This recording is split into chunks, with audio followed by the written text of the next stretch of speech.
Good morning. My name is Hazel Zimmerman, and I've been a member of this church for 25 years. My sole claim to distinction is that I've lived a long time and I qualify as old. I'm a survivor, having experienced the greatest of joys as well as the most devastating of sorrows. Wisdom is supposed to come with age, and I'm still waiting for that. Today, I want to share with you just a little bit about my background and how my experiences have resulted in my current way of life and my purpose for living. I come from a very remarkable and talented family. My parents had the stamina and the will to carve a homestead out of the dry prairie in western South Dakota in the early 1920s. They had nothing but the land and their own hard work to achieve a good life for themselves and their family. They lived through the Dust Bowl years of the 30s and the greatest depression this nation has yet suffered. My mother became a school teacher in rural Zibuck County. Zibuck County at that time had the lowest population density of any county, any area in the whole United States. And they've lost population since then. She sometimes had to ride horseback 4 miles each way from our home to the rural schoolhouse when in the winter the snowdrifts made the roads impassable, and in the spring the dirt roads turned to mud. My father served in the Soil Conservation Service, convinced that proper farming and grazing and conservation of water could support sustainable agriculture and repair the damage of the drought and overgrazing that had occurred in the 30s. My father died in 1957 at the age of 60, and my mother died in 2002 at the age of 103. They raised 5 children, of whom I am the youngest.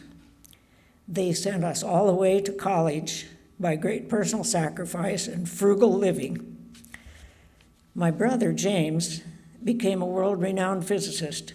He received numerous awards for his research, including his invention of the SQUID, that's the superconducting quantum interference device, which made possible magnetic resonance imaging, or the MRI, that has revolutionized medical diagnosis.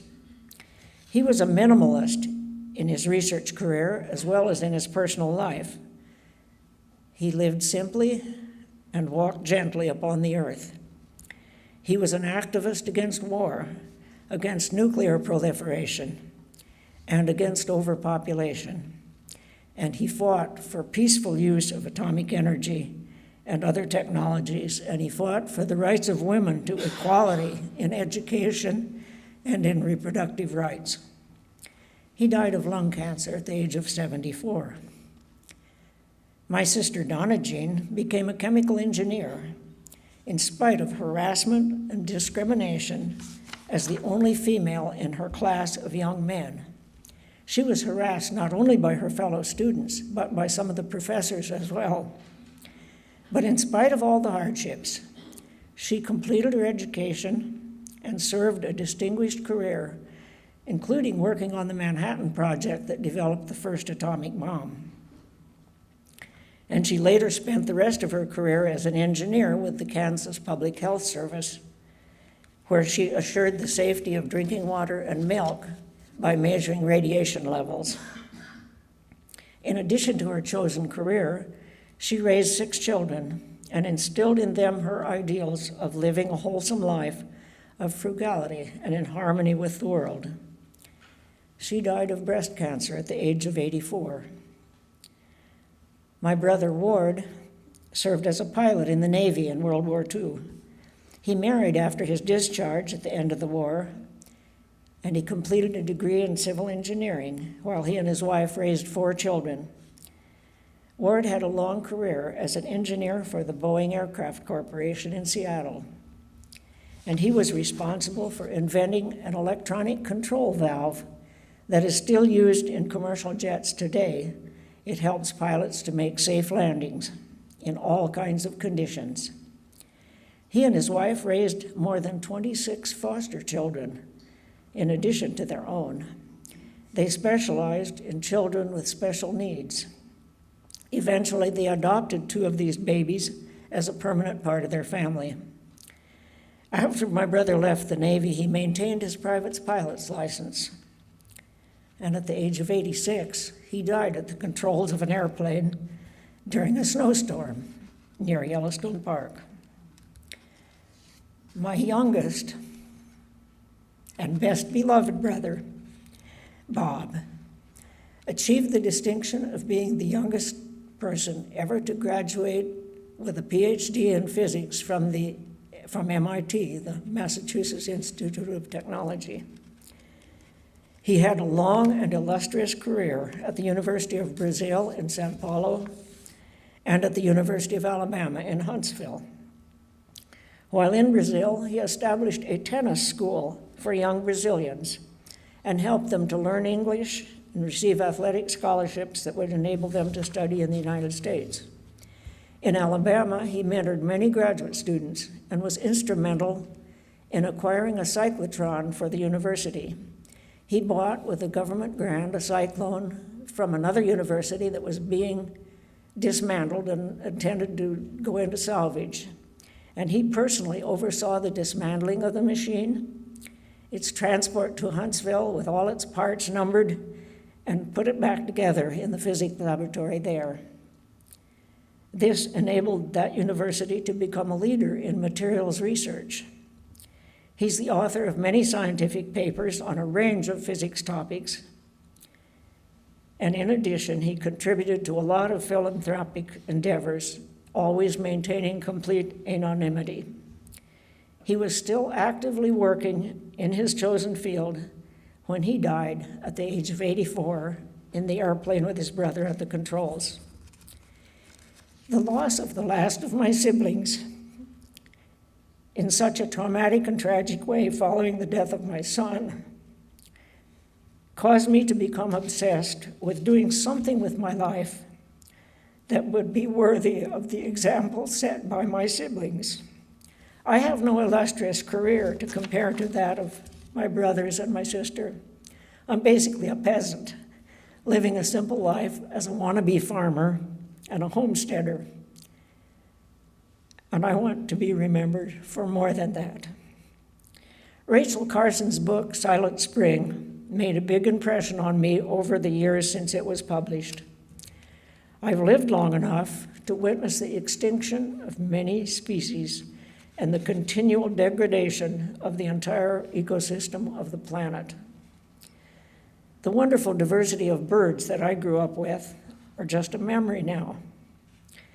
Lark buntings, sage grouse, prairie chickens, and many other birds that were part of my childhood are either gone or rarely seen now. The little black-footed ferret that shares the prairie dog towns of the West is on the brink of extinction, and we're trying to bring it back. The wilderness areas that I've spent many happy hours exploring and enjoying have been reduced and degraded by logging, grazing, mining, most recently by such exploitative practices as hydraulic fracturing, known as fracking, and mountaintop removal. As children, my brothers and I lived idyllic lives of complete freedom. Our summer days were spent outside from sunrise to sunset, exploring the wonders of the prairie landscape and observing the activities of everything from burrowing owls to rattlesnakes and dung beetles. We had no toys, and we had no need for them. Our access to books and libraries was extremely limited, but our education was rich in what nature and our parents could provide. By today's standards, we were living in abject poverty, but we didn't know that. We had no TV, no radio, no telephone, no electricity, no running water. And I would not exchange the experience of living like that in those days for any amount of the random distractions that my grandchildren take for granted. We lived close to the earth. I wish there could be a way to give that back to the children of the future without taking away the music lessons and the soccer teams and the wonderful computer technology that entertains them and educates them. The earth that could sustainably support up to 2 billion inhabitants for all of the millennia up to the Industrial Revolution now has a population of more than 7 billion people, and the increase shows no sign of abating. The demand for water, food, fuel, and power is insatiable and can only be met by draconian means. The resources of the earth are not infinite. We have passed the tipping point for global climate change. Even if we stop putting carbon into the atmosphere right now, it would take hundreds of years to return to the levels of the 20th century. Meanwhile, the pivot irrigation plots in Nebraska pump more water out of the Ogallala Aquifer every year than the limited rainfall returns to it. And the livestock industry has found profit in confining thousands of animals in tightly enclosed spaces where their bodies are converted to meat machines, milk machines, and egg machines. The demand for cheap milk, meat, and eggs leads to ever-increasing demand for more efficient ways to use these animals as machines. Besides the humanitarian aspect of unnatural confinement of sentient beings, the disposal of the enormous quantities of nitrogenous wastes that these animals produce is polluting the water and the air. Iowa now has more hogs than people, and we have more than 800 polluted waterways. Drainage tile that has turned natural wetlands into farm fields for our monoculture of corn and soybeans continues to spew excess nitrogen into the water we depend upon for drinking. Nationwide, some 56 million chickens have had to be destroyed because of an epidemic of flu. Some 27 million of those chickens were producing eggs in Iowa. Nobody knew quite what to do with 56 million dead chickens.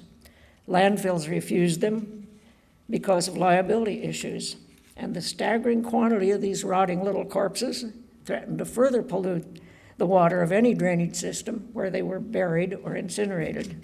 In the end, most of the dead chickens were buried on site. Of all of the cases of this epidemic, they all occurred in facilities holding more than 2,000 birds. There were no backyard flocks or free-ranging birds that were infected, Fracking, or hydraulic fracturing, to squeeze the very last drop of fossil fuel from the shale formations below the surface of the earth, has led to mass destruction of arboreal forests in Canada. Coal mining in West Virginia has resulted in mountaintop removal that leaves a pitiful remnant of the landscape it destroys, and it displaces peoples, villages, and wildlife. The enormous quantities of water used in fracking, with its load of unknown toxic chemicals, it goes into the wells and streams and watersheds in the area of the wells and miles away. People in West Virginia and Pennsylvania, and now North Dakota, can touch a match to the water coming out of their faucets and it ignites. The accumulation of carbon in the atmosphere has long passed the level of 350 parts per million that's considered critical. Extreme weather conditions, ranging from drought to torrential rains, and an overall increase in the global temperature threaten the existence of life itself. As Neil deGrasse Tyson stated, the dinosaurs didn't know about the asteroid collision that caused their extinction. What's our excuse? The ice shelf in Antarctica and the polar ice cap in the Arctic are melting at a far more rapid rate than predicted. and the consequent release of methane from the ocean is even a greater threat than the carbon that we put into the atmosphere by burning fossil fuel. So, is the world doomed? Should I just give up and eat, drink, and be merry, for there may be no tomorrow? I don't think so. As long as I have breath and can walk, I will keep trying to sound the alarm and will change my personal lifestyle to conform to sustainable minimums. I have left footprints on the earth that I can't erase. I had 5 children when having 2 would have been the responsible thing to do. We can't continue to reproduce exponentially beyond the capacity of the earth to sustain us. I can't take back my 5 children, nor would I want to, but I can be a factor in helping other women to have access to education and to reproductive freedom. I can buy food that is produced locally or grow my own instead of food that depends on transportation from thousands of miles away. I can walk or ride my bicycle instead of driving my car. I can change my light bulbs to a more efficient means of producing light, but none of that is enough. We have a unique opportunity here in Iowa, by virtue of our first-in-the-nation status, to influence the candidates who are running for public office. While they give speeches about marriage equality, reproductive rights, and economic development and job creation, we need to ask them the hard questions about what they will do to support the development of sustainable energy and how they will address the climate crisis. The world is in crisis, and the time for action is now. California is running out of water, and at the same time, Bangladesh is sinking below the rising sea. New pipelines to transport the tar sands oil from the North Dakota and Canada oil wells are being built every day. Spills and pipeline leaks are inevitable, and the cleanup process is not only expensive, it's largely ineffective. We're still waiting for the Gulf Coast to recover from the big oil spill there 5 years ago. One pipeline from the Bakken oil fields in North Dakota is proposed to cut across Iowa diagonally, affecting 17 counties. This pipeline, if completed, will impact negatively the farming practices and the life in Iowa. Our great technological advancements in all of these areas has brought us to the tipping point of survival. We have the capacity to use that same technological superiority to replace fossil fuel with solar and wind energy. We need to have the moral stamina to change our lifestyle and maybe to reduce our standard of living. Our great-grandchildren expect no less of us. Thank you.